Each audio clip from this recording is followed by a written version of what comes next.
So welcome back, everyone, from lunch. We are now entering the Midwest CPAC voting session on the clinical effectiveness and value. So I guess we'll just jump right in. When you're deliberating each question, um, always consider that this question, first three questions, or I guess, yeah, the first three questions are considering adults interested in quitting cigarettes. So that's what the questions refer to. As far as your ability to vote for the Midwest CPAC members, there is a voting link that you have been given. If you are having trouble with that, please reach out now. I'm not seeing anyone. Okay, so we'll move ahead then with the first voting question that has to do with adults interested in quitting cigarettes. The first question is, for people who smoke, is the current evidence adequate to demonstrate that the net health benefit of cytisinicline is greater than that of behavioral support alone?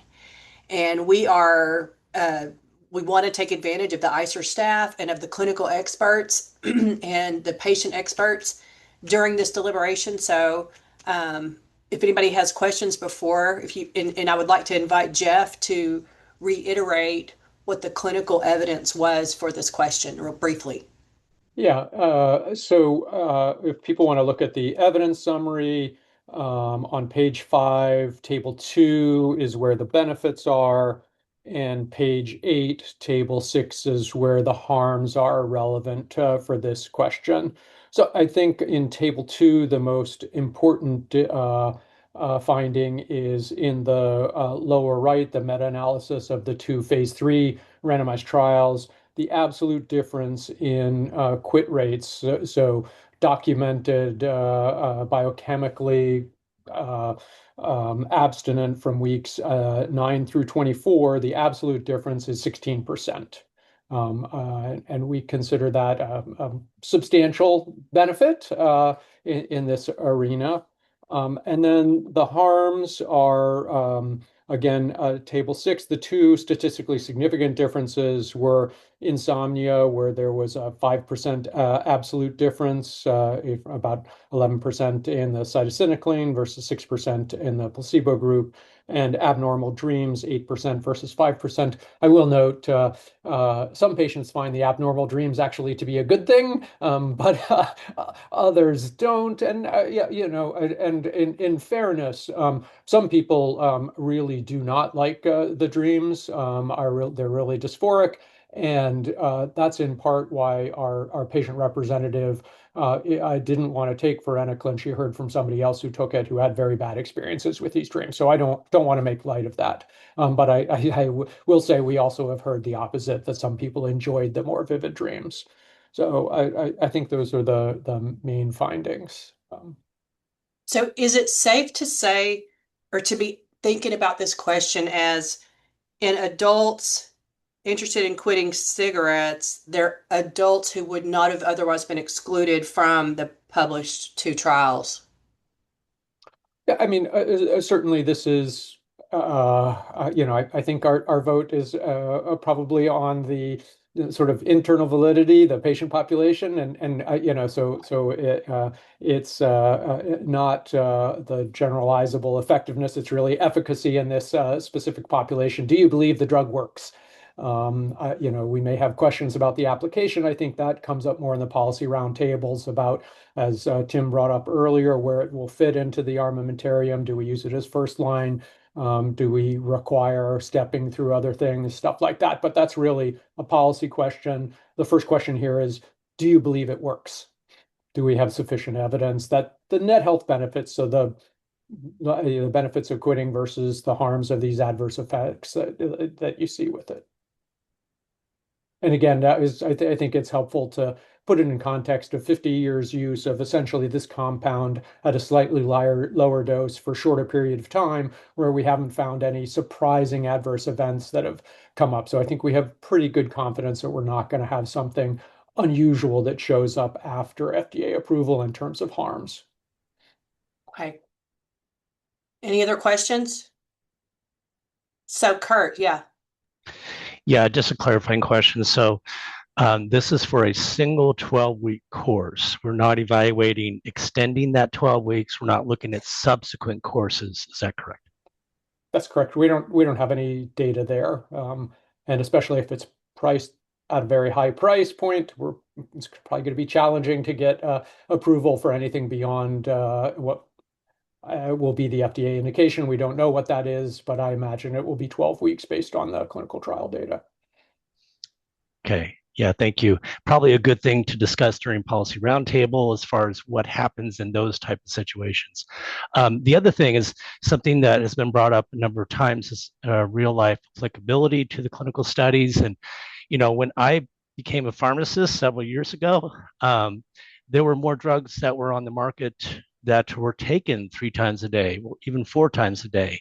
I wonder about the real life applicability of a 3 time a day medication like this. I think the data shows, positivity here as far as quit rates, but then I wonder about, real life 3 times a day. Varenicline, of course, is twice a day, but the more times a day you take something, the less compliant you are. And then one other just quick note, I'm surprised in a way that the company did not look at a once a day extended release product for this particular drug. Yeah. I mean, I will say again, with the prior formulation, the 1.5 milligram dosing starts 6 times a day. Really challenging, but it seems to be effective. I think this is likely to be better. And I will say, Dr. Rigatti, I think, told us, not today, but in prior discussions, that when people do have adverse events, particularly the dreams, they'll back off on the frequency. So some people do back off to twice a day and not taking the evening dose, which helps to mitigate some of the dreams if that's a problem for an individual patient. And so that, I think that's reflected in the clinical trial data. Some patients really weren't adherent at 3 times a day, and still we saw the benefits that we did see. Far from perfect. I mean, it's not like we got half of people to quit, but yeah. Tim Will?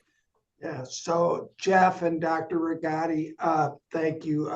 You've convinced me that in the trials it works. But the question we have up here is much broader, and as Kurt's bringing up, I know it's going to be brought up in the round table, but I'm just making a point. I'm probably not making a difference. But it just seems like the question is framed so much broader with the implications of what might happen with it.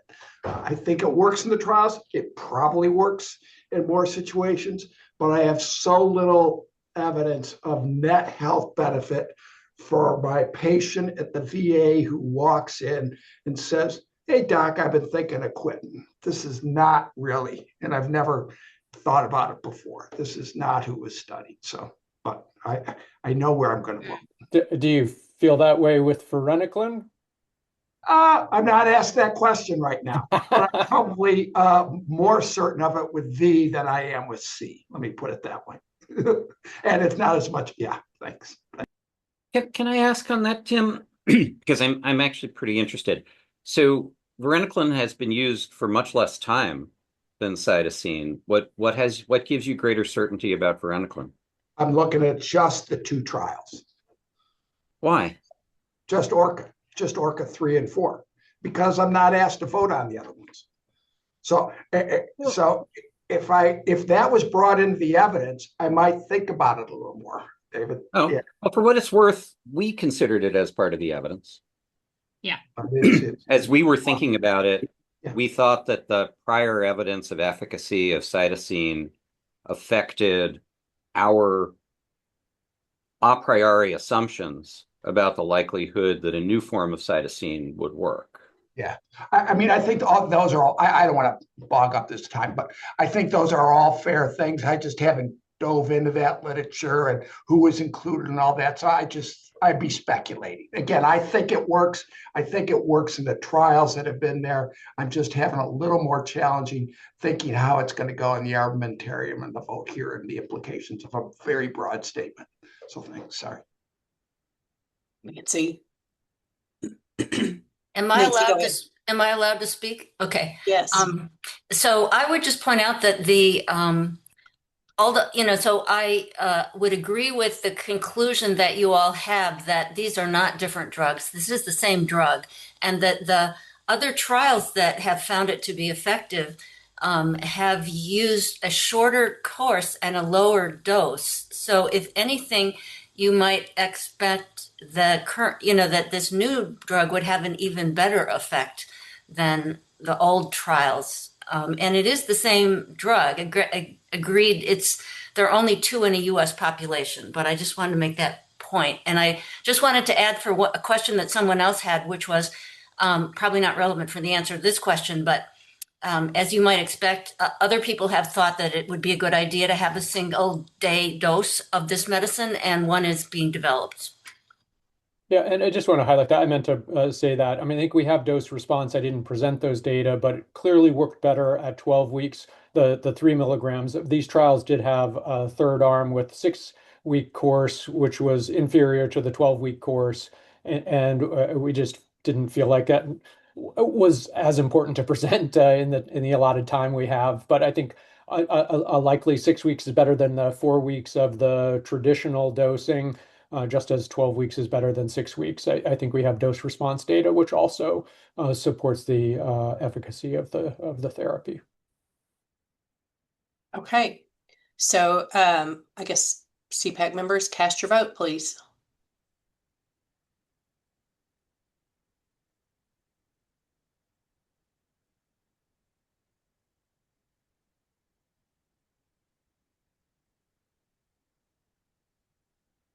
I think 14 is it.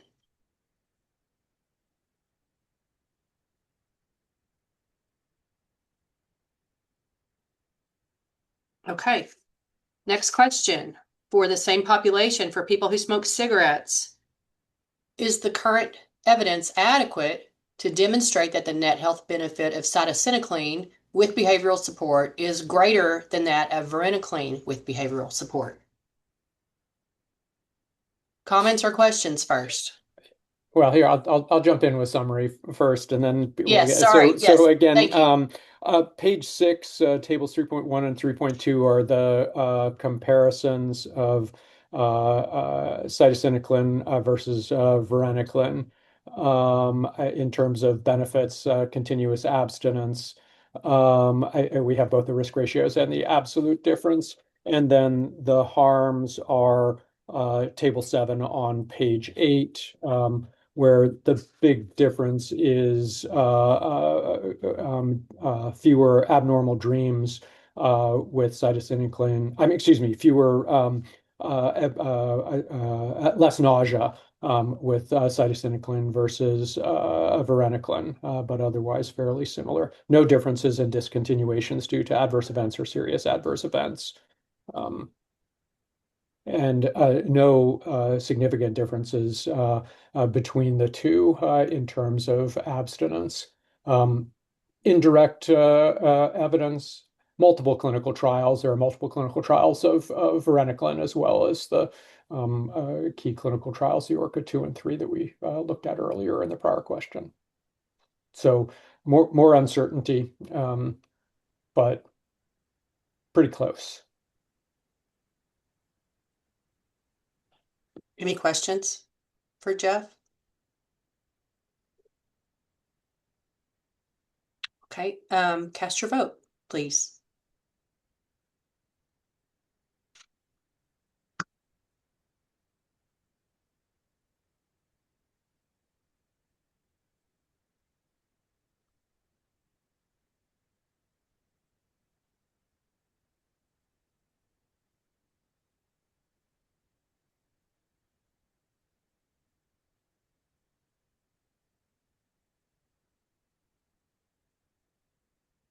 Okay.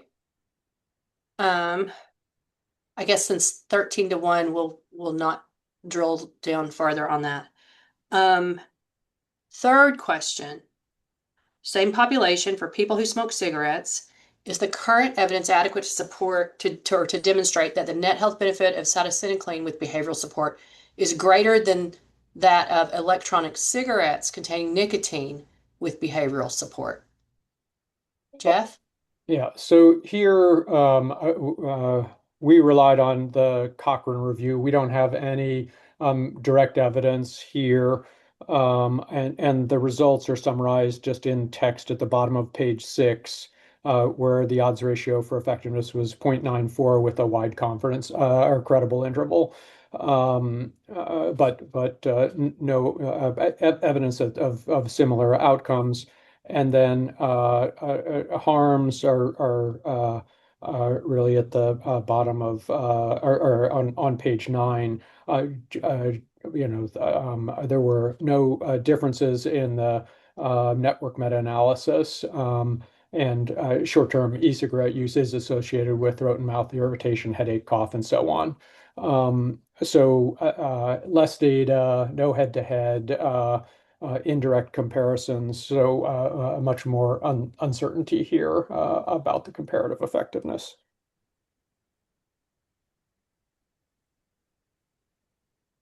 Any other questions? David? I just wanted to ask our clinical experts whether you think e-cigarettes are good for smoking cessation and how you think they compare to the varenicline cytosine situation.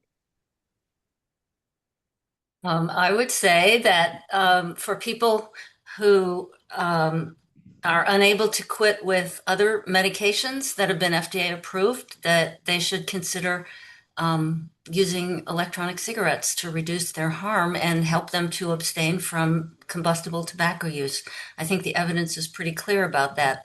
In other countries, they might even put them alongside all the FDA medications, but I think that most physicians in the United States are a little nervous about doing that.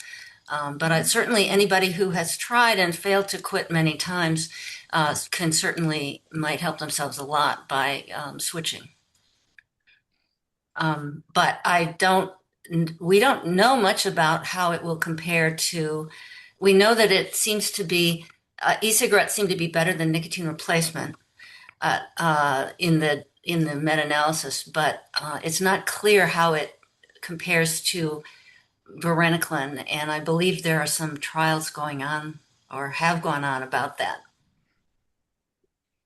that are not yet done or or at And least just not for published. context also, yeah, so it's not FDA approved for smoking cessation, which also gives some physicians pause, though many of us will Yeah. talk about it as an option as in terms of harm reduction, as Dr. Rigotti said.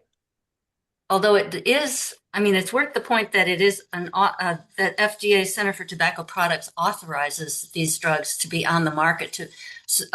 Many of them are on the market illegally, but there are a group of about 39 that are now on the market legally, and the benchmark has to be that the net population benefit is greater than the population harm.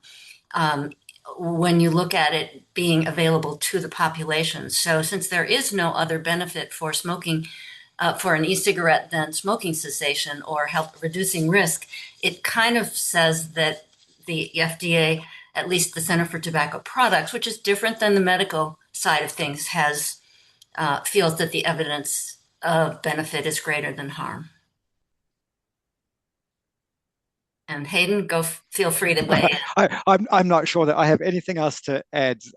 Thanks, Nancy. But of course, I'm from a jurisdiction where e-cigarettes are embraced as a smoking cessation aid, not an approved MHRA, which is our regulatory body for smoking cessation, but the NHS England funds e-cigarettes in a swap to stop program. So within our smoking cessation service, we treat around 4,000 patients per annum. E-cigarettes are a legitimate tool that we would use for people that want help in quitting. Okay. Any other, I guess, CEPAC members, cast your vote on question 3.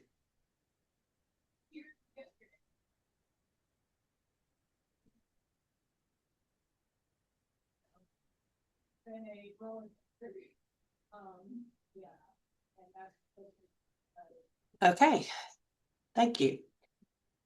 Next question, question 4 and 5 are different it's a different population. And these refer to individuals who are interested in quitting vaping or smoking electronic cigarettes that contain nicotine. So the question is, for patients who vape with nicotine, is the current evidence to demonstrate that net health benefit of cytisinicline with behavioral support is greater than that of behavioral support alone? So here, for benefits, it's table 4 on page 7. These are the abstinence rates in the ORCA V1 trial, which were of borderline significance for the 9 to 12 week period, and not significant for the other comparisons, though numerically they were superior. We have so this is total of about 160 patients. There's about another trial ongoing that will have 800 patients, and will definitively answer this. And in terms of harms, I realized we really didn't put anything here about the harms from the ORCA V1 trial, but they were very similar. There was more insomnia, more abnormal dreams. The absolute differences were actually higher in ORCA V1, but there were no serious adverse events, and there were actually fewer discontinuations due to AEs in the cytisinicline arm compared to the placebo group, 4% versus 6%. So so similar harms, I think, to what you saw in the smoking cessation, and the efficacy data are on table 4. So small phase 2 trial, some evidence of evidence of benefit, but not yet convincing. So gave it a C++. Think it's likely beneficial, but lots of uncertainty. Other questions or comments? Okay, cast your votes. Tim Oh, has wait, it. Yeah. wait, Tim. So I was all set to cast my vote until your final phrase. You likely think it's beneficial, which now we gotta have a adequate evidence of that it's beneficial. But that was my judgment. Tim, you have your own unique approach, and we like that's why we love you, and we want and articulate it. We want everybody to you have to judge for yourself. I'm presenting the evidence, so we have our judgment, but judgments are it's not a cookbook. It's not five. We don't have 5 sigma like the high energy or the particle physicists. Don?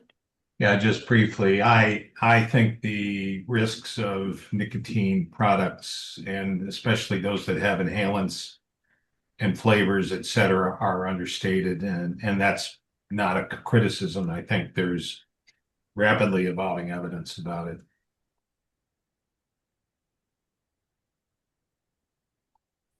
You're saying that you think it's more harmful than we know? Well, I think we know it's more harmful now. I mean, there was just a controversial study, but suggesting cardiovascular event rates elevated with e-cigarettes with nicotine. It's a growing body, but it's nowhere near as developed as smoking, clearly, in terms of harms. Any other questions or comments? Okay, now cast your vote. Question 4.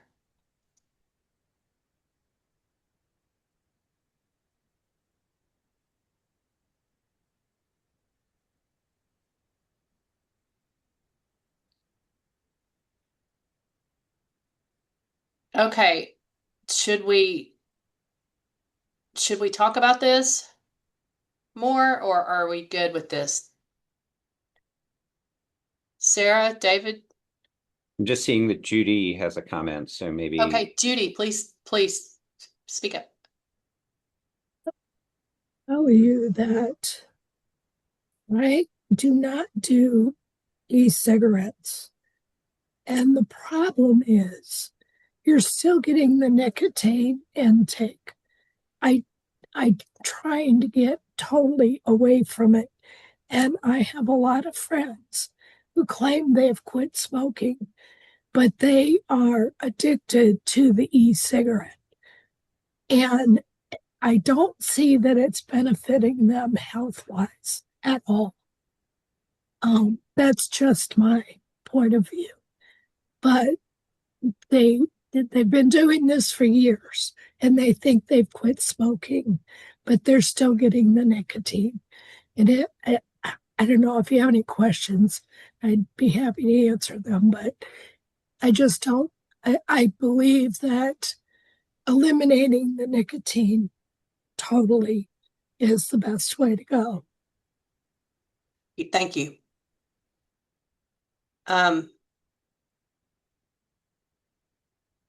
Eric. Sure, I was just going to explain because I think it's helpful sometimes why I voted yes on this one.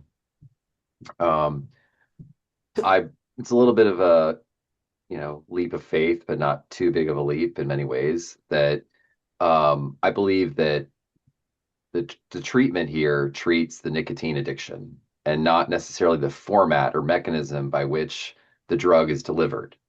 So whether or not it comes in a vaped form in an electronic cigarette or it comes in a combustible tobacco, I believe that it's the evidence from the combustible tobacco literature should translate, maybe not to the same degree, but there is evidence in the one key trial that we looked at that at the 9 to 12 week range that it was favorable. So that's my summation of judgment as to like why I think that the current evidence is adequate, and that's my thinking. It may not be others, but sometimes I think it's helpful for these discussions to understand like at least why one person, at least in this case, voted in the minority. So are you thinking the subsequent time periods when they measured it, they think they just lost power to detect the difference? It's hard to say. I mean, when you're hovering around that number, I mean, it's also possible that, the addiction, so to speak, to the E format of nicotine is not as great. Who knows? I mean, I really don't know. Or I mean, excuse me, that it is greater than it is with a combustible cigarette. I flipped that. So I don't know, right? I mean, that's where I don't know, and I think that's where there's uncertainty, and I think that that's what our clinical colleagues sort of acknowledged. And I'm saying in my weighing of that uncertainty, kind of went in a direction that obviously is in the minority, at least of the panel. Okay. Would anybody like to speak up who voted no, that the evidence is not adequate? Or no to that, the evidence is adequate? Don. Well, I think the key word to me is adequate. And so, I'm seeing relatively speaking, small numbers. So there's certainly potential signal, but whether that signal is adequate, knowing that there's a lot of uncertainty on the other side of the question is why I voted no. Okay. Thank I you. should also, I'll add one other thing. Like, I didn't approach this as that it was a harm reduction issue. Like, I mean, I think clearly if you're thinking about, you know, a combustible cigarette versus a electronic cigarette, my assessment might be a little bit different. But this was no nicotine consumption, right? Quitting versus, the e-cigarette option. So Okay. Okay. Thank you both for volunteering to talk about that. Question 5. For people who vape with nicotine, is the current evidence adequate to demonstrate that the net health benefit of cytisinicline with behavioral support is greater than that of varenicline with behavioral support? Jeff? Yep. So again, we do have small trials of both cytisinicline and varenicline in this population. So we have a network meta-analysis results summarized on page 7, where the point estimate of cytisinicline plus behavioral support versus varenicline was 0.72, very wide confidence intervals from 0.06 up to 8.8. And the harms were similar to what we've already talked about in terms of comparing 12 weeks of cytisinicline to 12 weeks of varenicline. Thank you. Are there questions for Jeff or anyone? Okay, cast your votes.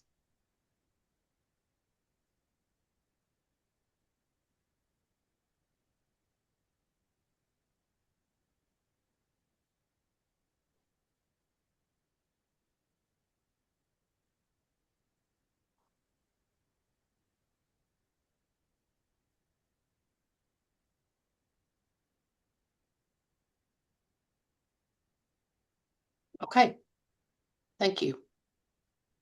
We will not drill down into that one since it was pretty one-sided. Okay, so for questions 6 through 10, the population is adults who are interested in quitting cigarettes. The first question is, there is substantial unmet need despite currently available treatments.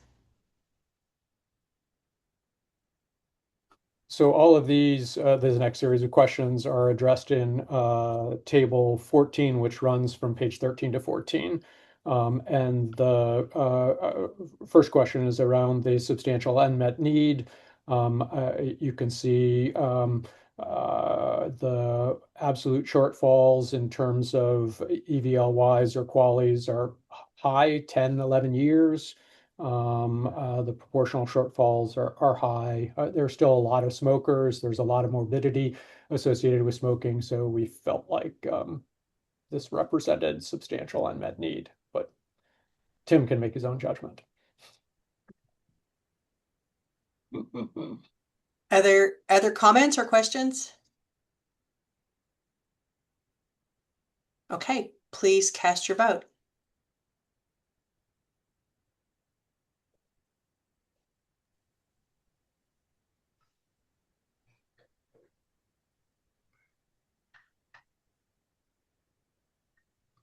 Jeff, you'll be surprised I voted yes for vaping. I'm not that evil. I'm sorry I'm picking on you, Tim. You just, your facial expressions call it It's a out. layup.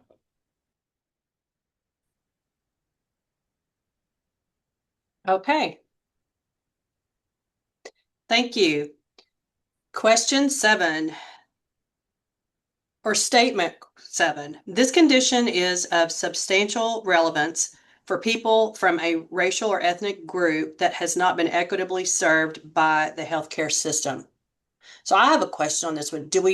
Are y'all asking specifically racial ethnic, or is the racial ethnic representative of some otherwise underserved group? So, as I think many on the panel know, we've been working on revising these questions, and we'll be trying out new versions actually at our next meeting. But I think at the moment we should vote on the question as it's written, which is about racial and ethnic groups. I do think, as Jeff pointed out, there is some racial ethnic disparity here, although it is also, as he pointed out, there are disparities not based on ethnicity or race, including on socioeconomic status. And hopefully the new versions of these questions will work better for people. Although I'm not sure all of you were convinced of that when we were doing trials of those new questions. So we'll see how it goes. So specifically, I called out the psychiatric illness and low socioeconomic status, but that doesn't really apply. Native American, Alaska Natives are slightly overrepresented in smokers. So with a 1.4 with the Health Improvement Distribution Index, which reflects if it's above 1, that means they're overrepresented among the population of smokers. Yeah.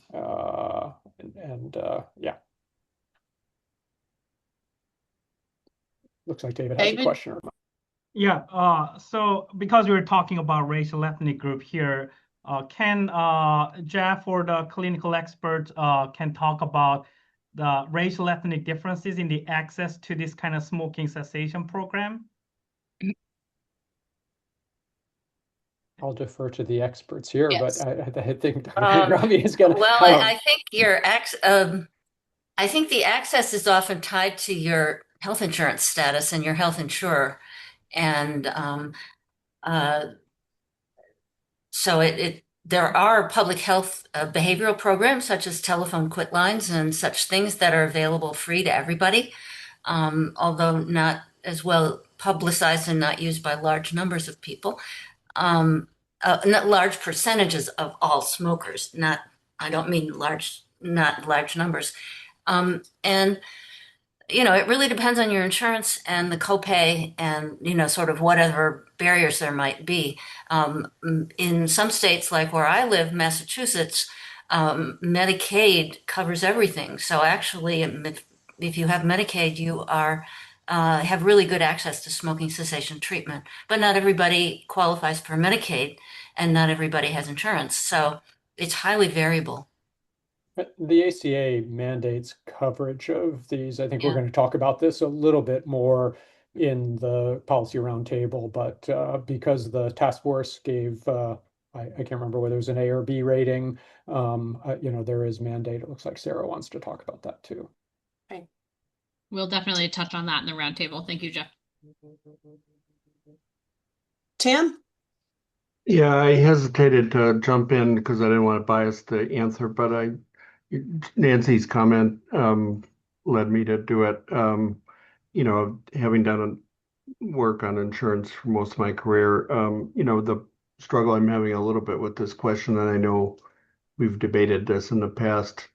If we just look at just race and ethnicity by itself, obviously we know, or I can tell you, we know that there's heavy correlation between race and ethnicity and insurance status and income.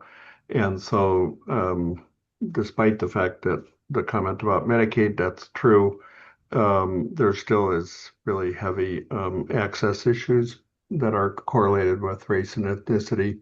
So when I answer this question, I hope it's okay that I'm answering it in that context, that it's, related to that race and ethnicity has a definite correlation with insurance and just general access to the healthcare system and costs. That's the way I'm going to answer it. And if that's wrong, forgive me, but that's the way I'm answering it. Thank you. Don? Well, I'm not precisely sure this is true, but I think there's some evidence that the rate of, if we're just talking about cigarette smoking for blacks, it's about the same as the population. What is problematic is the higher use of menthol cigarettes, which, presumably has been accused of targeting certain groups. And the other thing is people smoke other things besides cigarettes, cigars, cigarillos, cigars. And I think that usage is higher. So I think we have to be careful about this. My question is a larger scale issue of just smoking and tobacco use in general rather than just cigarettes. So I just want to be careful here about that. Okay. So to reiterate, they're wanting us to stay on this question as being racial or ethnic. However, you want to extrapolate that, Tim. So I understand that. So I guess if you don't have any other questions, cast your vote.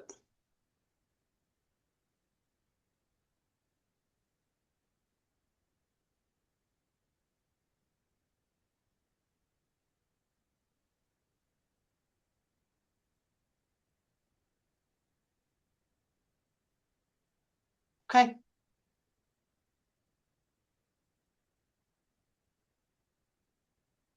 To help inform judgments of overall long-term value for money, please indicate your level of agreement with the following statements based on the relative effects of cytisinicline versus varenicline. The treatment is likely to produce substantial improvement in caregivers' quality of life and or ability to pursue their own education, work, and family life. So key thing here is we're talking about differential between cytisinicline and varenicline. We're not just thinking about, if somebody develops severe COPD, is oxygen dependent, that probably applies equally to both if you agree with your vote that they were relatively similar efficacy, similarly impact on secondhand smoking, all the other things that caregivers may have adverse effects because of smoking. We're really asking, is there any differential between cytisinicline and varenicline here? I think that's the intent of this question. David can correct me if I'm wrong. Gives me a thumbs up, which I think I get thrown to the beasts in the Colosseum, but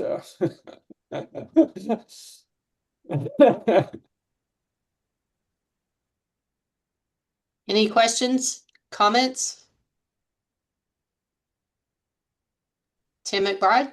Is there anything in the table, the evidence thing that you can point to us on this, or?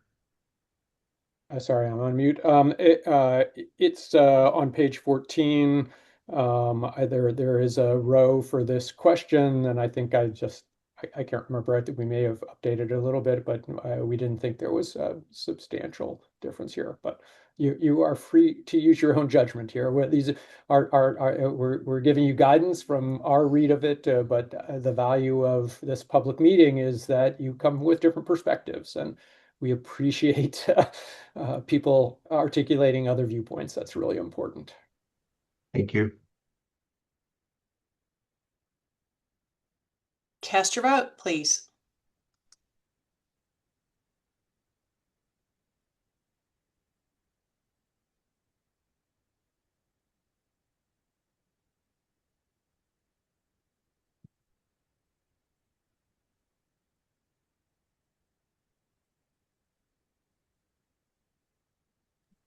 Okay. It's a normal distribution. Very normal distribution. Okay. Could I explain why I voted strongly disagree? Absolutely. Yeah, so hearing from Jeff and the review team and everything else, that doesn't appear to be any substantial difference in smoking or vaping quit rates between V and C. I found it highly unlikely that it could therefore have any secondary effect on the question at hand. So to me, that was further down the causal pathway. And if it doesn't make the first node, it would be really unlikely to make it to the next node. I was right there with you, Tim. So yeah, that's my thought. Those were my thoughts exactly.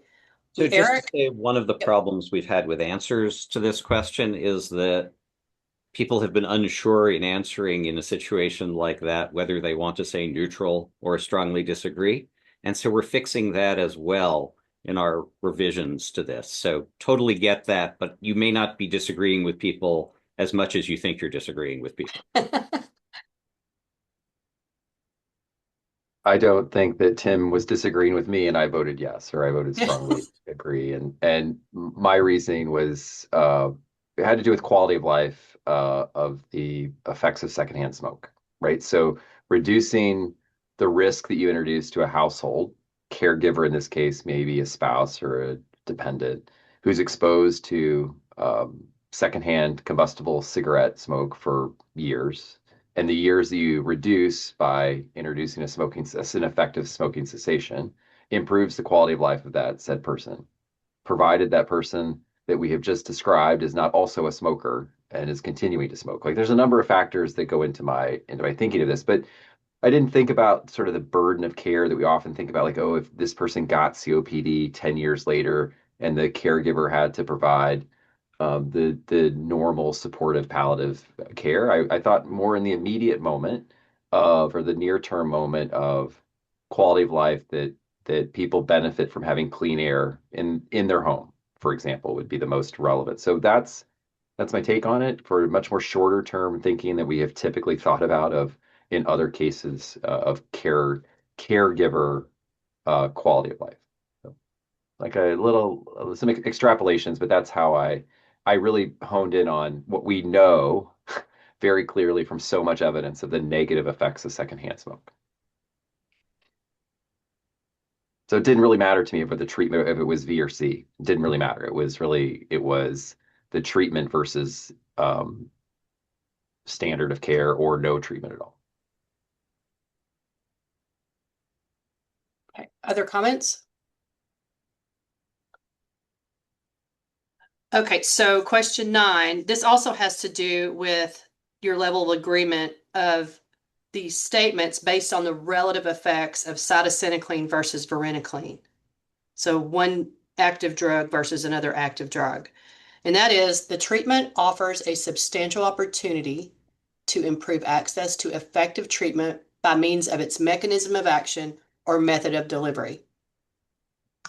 So in this case, they have the same mechanism of action, the same mechanism of delivery. You might even say that cytisinicline isn't quite as good because you have to take it 3 times a day rather than twice a day. So our assessment was that there was really no substantial advantage with cytisinicline here. So if that's what you think, Jeff, would you say strongly disagree or neutral? I want the question to be rewritten. I would strongly disagree. I would use Tim's reasoning was the way I interpret it, which I think is the intent, right, David? The reason we're rewriting this is no one can agree on the answer to that question, but we'll assume that if people vote anything from neutral to strongly disagree, that you're saying approximately the same thing. Okay. Okay.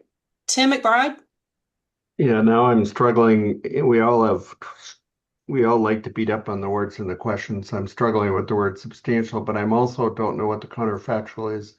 Is the counterfactual no treatment or is it existing modalities? This is very much meant to be existing modalities. Okay, thank you. The notion here really is this question was designed originally to capture when a pill comes along where usually it used to be you had to go to the doctor's office for infusions. And now you could be home taking a pill and the model might not capture that as a benefit, right? The health economic model might not think that was a big benefit, but a patient who didn't have to drive every week to a doctor's office or a hospital infusion center might view it as a huge benefit. And so we want to capture things like that. Here we have 2 oral medications. Thank you. Tim Will?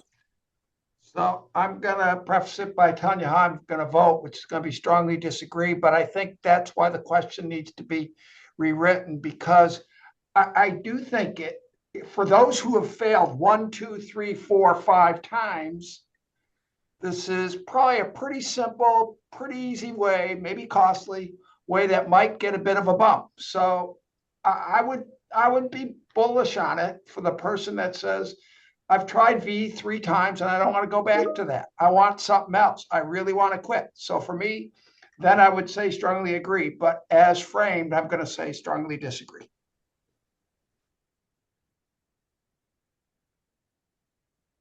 Reem? Yeah, I'm not going to add to the discussion. I'm just going to mention the one thing that some people may consider, although it will not impact my vote personally, is that despite the exactly similarities in action and the negative publicity that varenicline gets unfairly, potentially, is something just to keep in mind. Some people may be willing to try something new just because of that real negative publicity, but it's not a mechanism of action issue, and as I said, it will not impact my vote here. And our other vote is going to give you a chance if you want to vote on the next one. Okay, please cast your votes.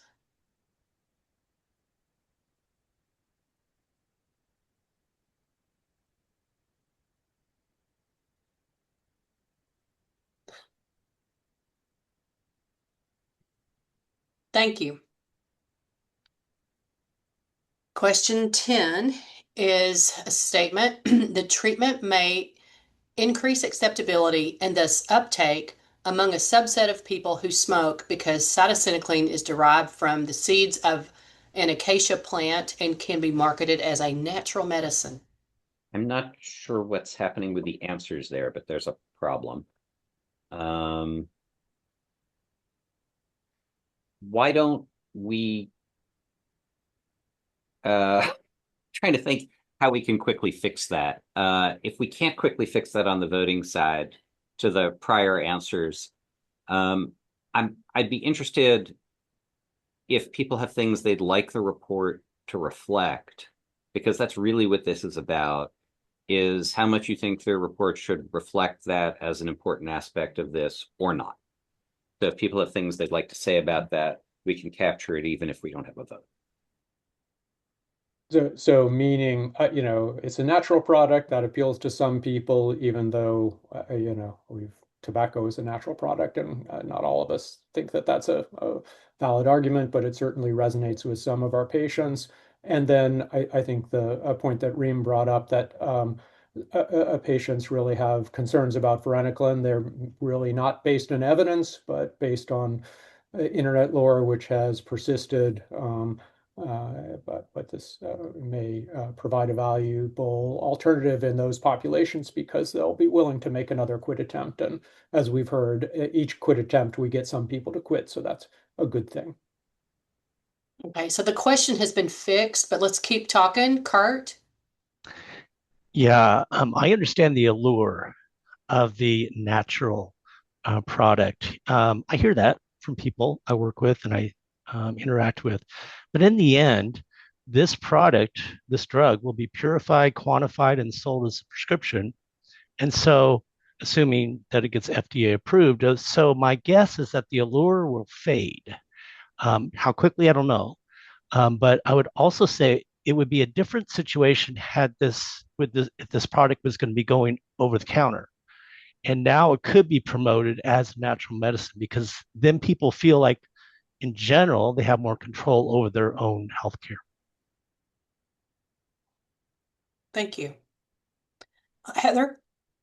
Yeah, I was just gonna say, from that overarching wellness perspective mentality that tends to pervade a lot of sort of patient engagement circles. I think some folks will flock to this, market it as natural, and that means you're sticking it to big pharma without thinking all the way through and saying, guess what? This is going to be, not a quote unquote natural product.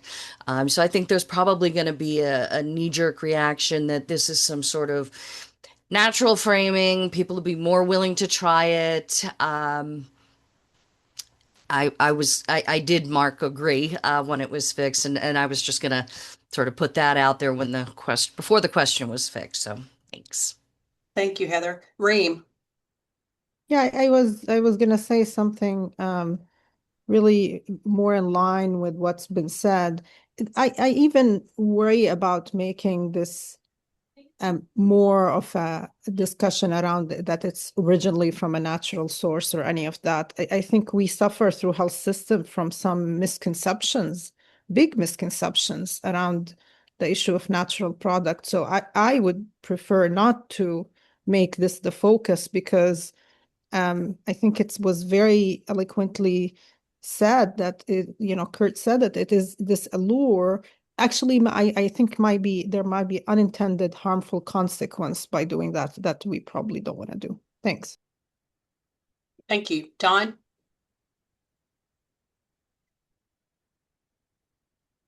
Sorry. Yeah, I agree with Reem a lot. I'm worried about this term natural. Or I don't know if there's supposed to be a quote after natural or a quote after natural medicine. I mean, it begs the question about whether there's some sort of regulatory connection to this. And, there are plenty of other medications, aspirin, digoxin, quinidine, the quinines that we use for arthritis that are natural.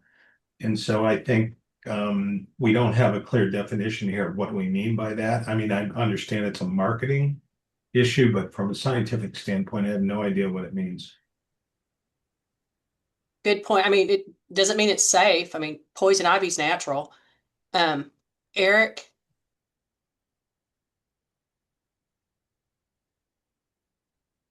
You're on mute, Eric. That might be the quote of the day, that poison ivy is natural. So look, I'm voting neutral on this. And here's why. I absolutely respect the fact that we have heard from patients that this is how they may view this. And whether or not it is marketed in one way to increase trial of this effective treatment, if that works to get people to try it, then good for the marketing and the positioning of the intervention. It is not, we can all argue here whether or not it's an appropriate label to position this correctly or not. But if there's no evidence, and to me, it's outside the scope of the other evidence that we've looked at to like whether or not this positioning angle is going to appeal to a certain group of people or not. So I'm voting neutral on it because I don't think I have enough to say one way or the other. But I guess I just want to say I respect the fact that it is something that we heard from various patient advocates or others that this may be a reason that they would appeal to them. And I'm like, okay, that's fine. I can respect that, even though I think there's a group of scientists on here that say we're not quite so comfortable with this term, right? Because we're not comfortable with it because that's not who we are. But our stakeholders and the patients that may be choosing this, it is important and they value it. So that's my 2 cents on that. So Thank you. Rachel. So one question that I have about this part of the discussion is whether there's a possible relationship to the ages that we observe in the trials and the susceptibility of different ages of patients to the importance of the natural sort of marketing. I know that within trials, the report is clear that there wasn't evidence of effect modification by age, but the patients in at least 2 of the 3 vaping cessation trials, the mean ages are just a lot younger, right, than ORCA 2 and ORCA 3. And so I do wonder whether is it the case that younger smokers or vapors are more likely to feel swayed by the natural label? These results assume trial enrollment, but whether there's an increase in uptake or a decrease in uptake, I just don't know. Something I'd be curious to learn more about. Judy? Yeah, my take on this is that the more options that we have, the better off we're going to be. And there's a reason why we are fighting for safe step therapy and legislation. If it doesn't work for one, it might work for somebody else. And the side effects of the um, of both drugs actually may inhibit somebody from trying to take another one unless they know that other people have taken it and it's worked.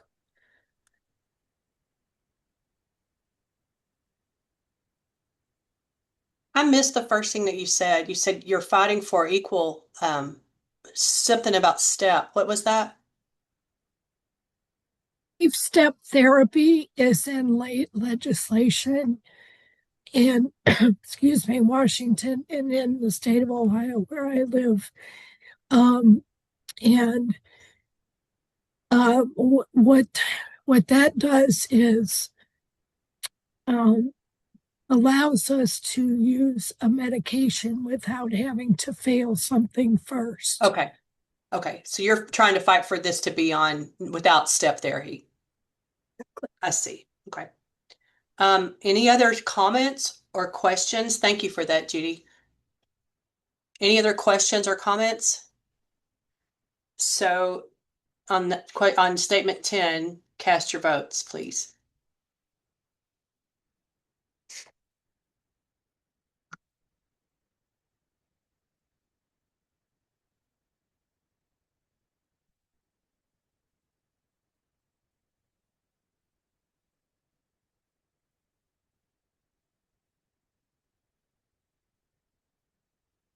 Okay. Thank you so much. This brings us to an end of our Midwest CEPAC voting session. I think we are just in time for our break. Please come back at 2 o'clock where Sarah will lead the policy roundtable. Thank you all.